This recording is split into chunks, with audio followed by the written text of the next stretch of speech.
நீங்களா ரிலாக்ஸ் ஆகிக்க, நாங்களாம் டென்ஷனாக இருந்தால் இந்த ஐஏஎஸ் இருக்கின்ற மேடையில் இருக்கின்ற இங்கே மக்கள் இருக்கின்ற அதிகாரிகள்லாம் டென்ஷனாக இருக்கும். இனிமேல் தான் உங்களுக்கு தெரிய போகுது. பாருங்க, மேடை எதிர்பார்க்க போது பேசும்போது பேசுவது எளிது, ஆக நடத்தும் போது தான் தெரியும் கஷ்டங்கள்.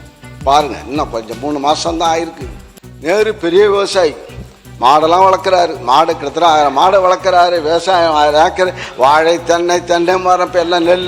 அதே போல் வேலு அவர்கள் டிராக்டர் ஓட்டுவார், பூஜை அண்டை வெட்டுவார், வயலில் அண்டை வெட்டுவார். நீங்க செங்கோட்டையனு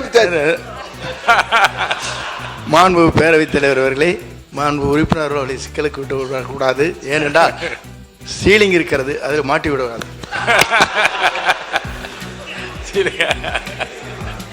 ஆயிரக்கணக்கான ஏக்கர் அப்ப இருந்தது. இப்ப செங்கோட்டைக்கு எவ்வளவு கணக்கு பார்த்தா தெரியும். அமைச்சர் செங்கோட்டை அவரு சென்னை விவசாயி. அதான் வேளாண் பட்ஜெட்ல மாற்றம் இருக்குமா என்று ஆவலாக படிச்சு பார்க்கும்போது பார்த்தா மாற்றத்தையே காணும் என்ப ஏமாற்றம் தான் அதிகமாக இருக்கிறது என்பதை நான் இங்கே அமைச்சருக்கும் முதலமைச்சருக்கும் தெரிவித்துக் கொள்கின்றேன். புதுசாக மாற்றம் சொன்னாங்களே, மாற்றம் புதுசாக பட்ஜெட்டில் வரும், விவசாயிகளுக்கெல்லாம் வாழ்வு வரும்.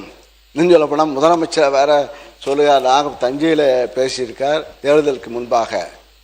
நான் அடுத்த ஜென்மம் ஒன்று வந்தால் நான் விவசாய குடும்பத்திலே பிறக்க வேண்டும் என்று அவர் அறிக்கை பேசினார்கள். இப்போ முதலமைச்சராக இப்போ இந்த தேர்தலில் அப்போ பேசும்போது ஒரு 5-6 மாதத்துக்கு முன்பு பேசும்போது எதிர்பார்த்திருக்க மாட்டார். இப்போ ஆட்சியினுடைய ஆட்சி தலைவராக முதலமைச்சராக பொறுப்பேற்று வேளாண் பட்ஜெட் இப்போ இதுக்கு இங்கே எங்களுடைய தலைவர் மு.க. ஸ்டாலின் அவர்கள் கொண்டு வந்த திட்டம் வேளாண் பட்ஜெட் 5 ஆண்டு காலமாக நாங்கள் இந்த தாக்கல் செய்திருந்தோம். ஆக இது தொடருமா தொடராதா என்ற சந்தேகத்தில் இருக்கும்போது அவர் தொடரும் என்று அறிவித்திருக்கின்றார்கள். ஆக அறிவிப்பும் புதிய அறிவிப்பு மாற்றம் என்று சொல்லி மாற்றம் தருவோம் என்று நீங்கள் சொல்லி வந்திருக்கின்றீர்கள்.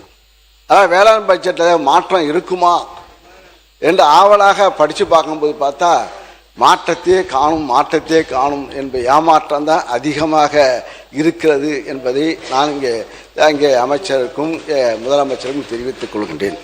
இது திராவிட இயக்கங்கள் பேசிய இயக்கம். பேசி கொள்கையை பேசி அங்கே ஆட்சியை பிடித்தவர்கள், மக்களுடைய மனதை தொட்டவர்கள், மக்கள் மனதிலிருந்து நாங்கள் வந்தவர்கள்.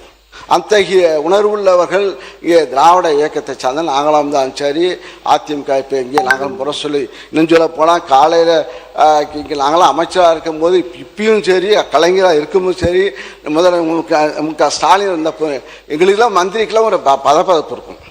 காலையிலே 5-6 மணிக்கெல்லாம் ஃபோனு வரும். காலையில் 6 மணிக்கு 7 மணிக்கு இல்லை 8 மணிக்கு வந்தால் தான் தாண்டினாதான் எங்களுக்கு நிம்மதியாக இருக்கும். ஏன்னா பேப்பரில் காலையிட்டு கலைஞராலும் சரி, எங்களுடைய முதலமைச்சர் அந்த இங்கே முதல்வராக இருந்தாலும் சரி, அவரை செய்தித்தாளை பார்த்துவிட்டு, தொலைக்காட்சியை பார்த்துவிட்டு, அந்தந்த துறையினுடைய அதிகாரிகளுக்கு நேரடியாக அவர் எங்களுடைய இங்கே முதல்வராக இருந்த அண்ணன் தளபதி அவர்கள் பேசுவார்கள். அந்த துறை அமைச்சரை தொடர்பு கொண்டு இந்த இடத்துல இந்த பிரச்சனை, கலெக்டர்களுக்கும் டென்ஷன். ஆக நாங்கள் டென்ஷன்லேயே 5 ஆண்டு காலம் இருந்தோம். 5 ஆண்டு காலம் இருந்தாலும் 5 ஆண்டு காலம் டென்ஷனாக நாங்கள் மக்களுடைய பிரச்சனை. ஆக நீங்களாம் ரிலாக்ஸாக இருக்கீங்க, அதான் ஆச்சரியமாக இருக்கு. எங்களுக்கு ரிலாக்ஸாக இருக்கீங்க. நீங்களாம் ரிலாக்ஸாக இருக்கிய, நாங்களாம் டென்ஷனாக இருந்தால் இந்த ஐஏஎஸ் இருக்கின்ற மேடையில் இருக்கின்ற இங்கே மக்கள் இருக்கின்ற அதிகாரிகள்லாம் டென்ஷனாக இருப்பாங்க. நீர்வளத்துறை அமைச்சர் அவர்கள், மாண்பு பேரவைத் தலைவர்களே, உறுப்பினர் சொன்னார் இன்னைக்கு காலையில், நேற்று நைட்டும் சரி, இன்னைக்கு காலையிலையும் சரி, முதலமைச்சர் மாண்பு முதலமைச்சர் இன்னைக்கு ஒரு சின்ன வாய்க்கா பிரச்சனை கூட ஃபோனு அடித்து அதை உடனே சரி செஞ்சாச்சான்னு கேட்கக்கூடிய ஒரு முதலமைச்சராக தான் இருக்கிறார். உங்களோட நீங்களாவது 5 வருஷம் டென்ஷன், நாங்கள் தினந்தோறும் டென்ஷனில் இருக்கிறோம். எதுலையோ எந்த ஒரு சின்ன விஷயமா இருந்தாலும் எங்களுக்கு அப்படி ஒரு பயம் இருக்குது. மாண்பு அமைச்சர் பிஸியாக தான் இருக்கார். அவர் பிஸியாக இருக்கார். ஏன்னா எல்லா கட்சியும் தொண்டார் அவர் பார்த்து புதுசாக வந்த இயக்கம். நாங்கள் 96 நாங்களாம் மந்திரியாகும் போது எங்களுக்கு அதே போல் தான் இளைஞர்களும் வந்து எங்களை கேட்பார்கள்.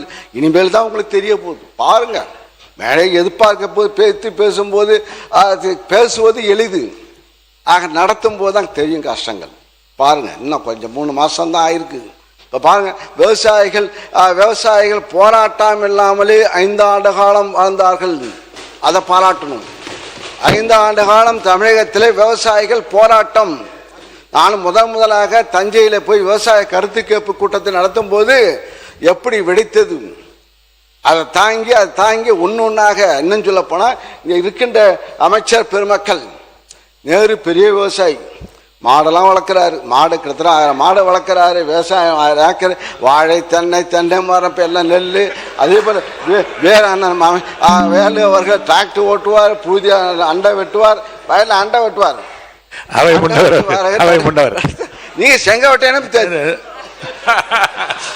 மாண்பு பேரவைத் தலைவர் அவர்களே, மாண்பு உறுப்பினர் அவர்களை சிக்கலுக்கு விட்டு விடக்கூடாது. ஏனென்றால் சீலிங் இருக்கிறது, அதில் மாட்டி விடுவாங்க.